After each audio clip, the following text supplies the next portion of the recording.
Salut internet, moi c'est Diane. Si tu aimes les animaux et en apprendre plus sur eux, viens faire un tour sur ma chaîne Animal Interest. On y découvre ce qui se cache derrière des vidéos très populaires d'animaux. Des pathologies, des défauts comportementaux et j'en passe. Rien de pompeux, tout est simplifié et j'arrive même à être drôle parfois. Allez le doc, merci à toi et je te laisse la parole. Merci beaucoup pour ton salut internet, je reparle de ta chaîne à la fin de la vidéo. Bon, beaucoup d'entre vous le savent, je suis franco-belge et j'ai l'impression que plein de choses insolites en Belgique sont plutôt méconnues du grand public. Alors certes, les Belges vous n'allez pas apprendre grand chose, quoique vous risquez peut-être d'être surpris. Allez, on fait pas plus long, voici 27 choses très surprenantes sur la Belgique.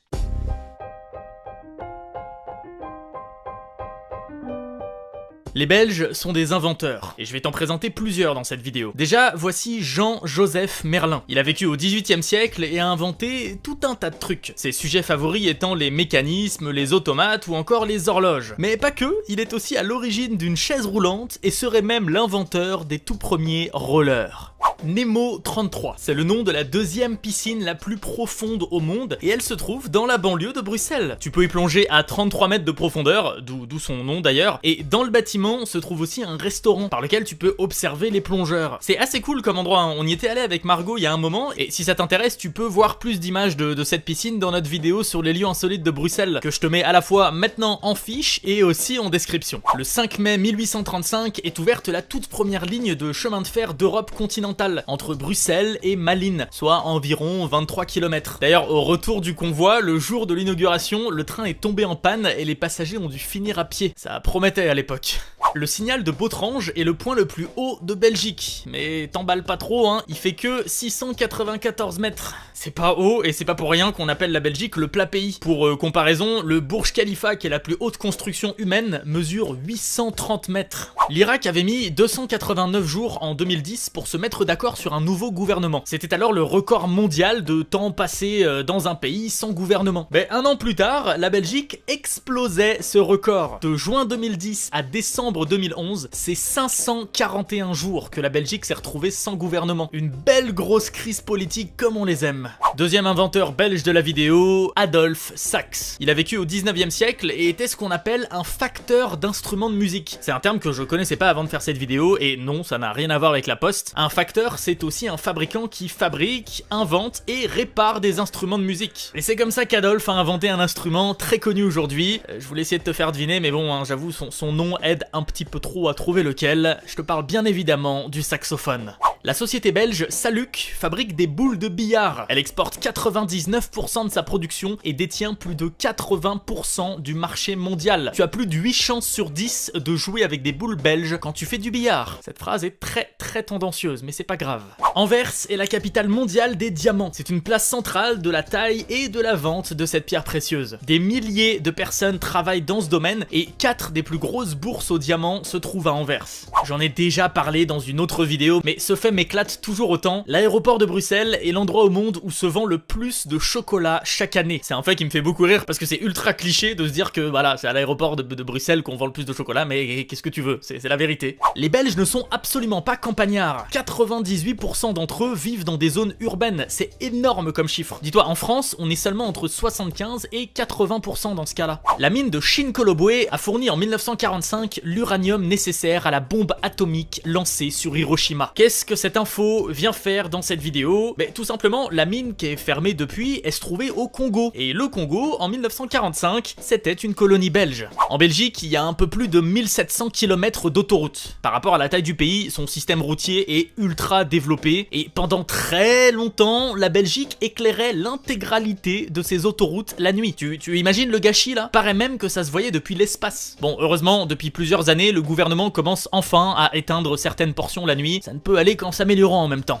En 1907, le chimiste belge Leo Baekeland inventa la bakélite. Ça doit pas te dire grand chose, hein, à moi non plus en vrai, mais la bakélite c'est tout simplement l'une des premières matières plastiques. C'était une invention plutôt révolutionnaire pour l'époque. En 1990, le gouvernement belge veut adopter une loi allant dans le sens de l'avortement, mais le roi Baudouin, en son âme et conscience, s'y oppose. Mais fait quand même plein de clins d'œil en mode bon les gars, mon éthique m'interdit de signer, vous savez ce qu'il vous reste à faire. Pas de souci, le conseil des ministres se réunit, et le 3 avril, le roi est jugé inapte à gouverner. Il n'a donc plus aucun pouvoir. Dans la foulée, la loi est votée, et le 5 avril, oh bah si, finalement, il est peut-être apte à gouverner, le roi. Bon, rebonjour, monsieur le roi, hein. Vous avez donc tous vos pouvoirs, là. En Belgique, comme finalement pas beaucoup d'autres pays dans le monde, l'obligation scolaire d'un enfant est de 6 à 18 ans, et pas 16 comme en France par exemple. Chaque année, c'est 15 millions d'hectares de forêt qui sont coupés dans le monde. Ça représente 2400 arbres par minute, et surtout, ça représente 150 000 km², soit 5 fois la superficie de la Belgique. C'est hallucinant comme chiffre. Et pour te tenir au courant, avec un groupe de youtubeurs, au moment où tu regardes cette vidéo, on se trouve tous en Tanzanie pour aller visiter les plantations qu'ont réalisé le site Ecosia. Alors Ecosia, je sais pas si tu connais, c'est un moteur de recherche qui reverse 80% de ses bénéfices de pub dans le fait justement de replanter des arbres un petit peu partout sur la planète. Ils nous ont proposé de venir avec eux en Tanzanie pour justement voir l'évolution, parce qu'ils plantent des arbres là-bas depuis déjà plusieurs années, et on sera donc plusieurs à vous proposer quelques vidéos sur le sujet là dans les semaines qui viennent. C'est vraiment un thème qui me tient à cœur, j'espère vraiment que ça va vous plaire. Et si vous voulez plus d'infos sur Ecosia, je vous mets un petit lien en description, vous inquiétez pas. Allez, on peut revenir à la vidéo sur la Belgique maintenant.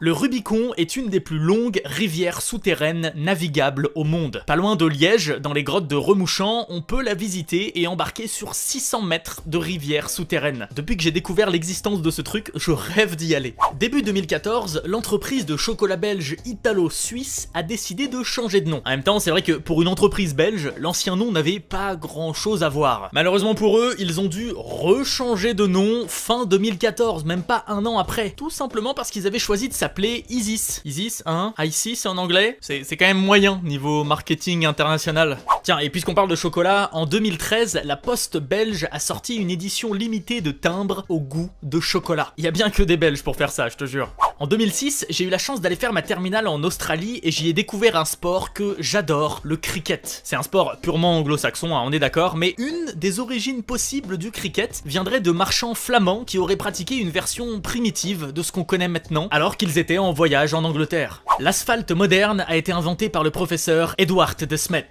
un Belge. En 1870, c'est à Newark, dans le New Jersey, que les premières routes en sont dotées. En Belgique se trouve la plus longue ligne de tramway au monde, 67 km le long de la côte belge. Le trajet dure 2h20 et comporte 68 arrêts. Une des origines du terme spa, qui désigne un lieu où on reçoit des soins thermaux, viendrait de la ville belge qui s'appelle Spa, tout simplement. Elle est connue depuis des centaines d'années justement pour ces termes, et ce serait donc une explication très logique, mais j'utilise le conditionnel parce que, comme souvent en étymologie, c'est quand même très difficile d'affirmer quelque chose à 100%. Le parc national des montagnes du Tumucumac, qui est un parc national brésilien de presque 39 000 km², est plus grand que la Belgique. Et quand un parc national est plus grand que ton propre pays, tu sais que ton pays est pas très grand.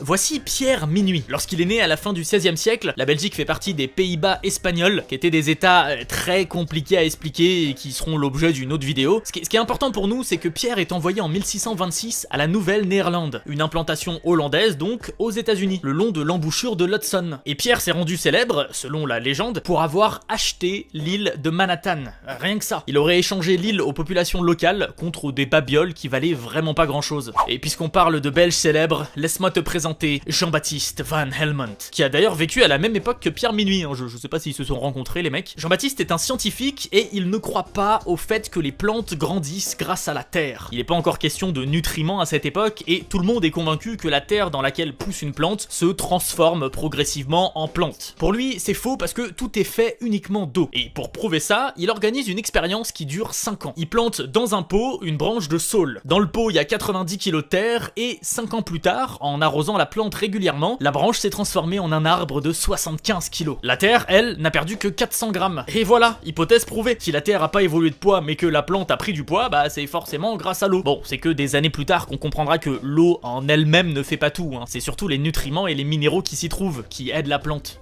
J'aurais adoré finir sur ce 27e fait en vous disant que la Belgique est le 77e pays du monde en termes de nombre d'habitants, mais non, elle est 78e. Donc à la place, je peux te dire en vrac qu'en 2013, 2003, la Belgique devient le deuxième pays du monde à rendre légal le mariage homosexuel, derrière les Pays-Bas, qu'il y aurait plus de 1000 marques de bière produites dans le pays, ou encore que jusque dans les années 70, on trouvait de la bière dans les cantines scolaires, mais ça, si vous regardez souvent mes vidéos, vous devez déjà l'avoir entendu.